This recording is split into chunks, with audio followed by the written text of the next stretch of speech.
Mentre il 20 luglio scadranno le graduatorie per 253 posti di operatore sociosanitario, nelle ULSS del Veneto complessivamente finora è stato contattato solo il 40% degli idonei, 1677 su 4197. Anzi, nelle ULSS 2, 5, 6, 7 e 9, dice la CGIL, meno del 30%.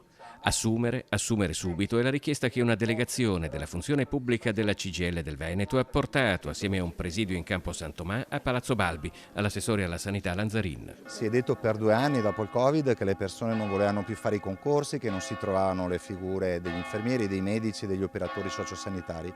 In questo caso abbiamo 4.000 operatori sociosanitari che hanno fatto il concorso, ne sono stati chiamati un 30%, nonostante un fabbisogno elevatissimo anche nelle aziende ULSS della nostra regione, e quindi abbiamo chiesto sostanzialmente 2 cose: di assumere queste persone e soprattutto di prorogare la graduatoria che scade a luglio. Perché si assume con questa lentezza? Noi sappiamo che stiamo parlando di un settore che è pesantemente sotto organico.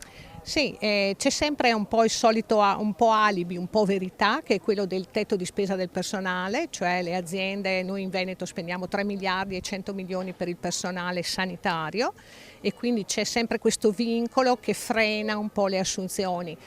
Diciamo che è un po' vero, un po' no, nel senso che ancora spazi assunzionali li abbiamo e quindi noi abbiamo chiesto di sfruttarli tutti per assumere questo tipo di personale. La situazione non è uguale in tutto il Veneto. Nell'ULSS 1 e nell'azienda ospedaliera universitaria di Verona è stato chiamato oltre il 90% degli idonei in graduatoria.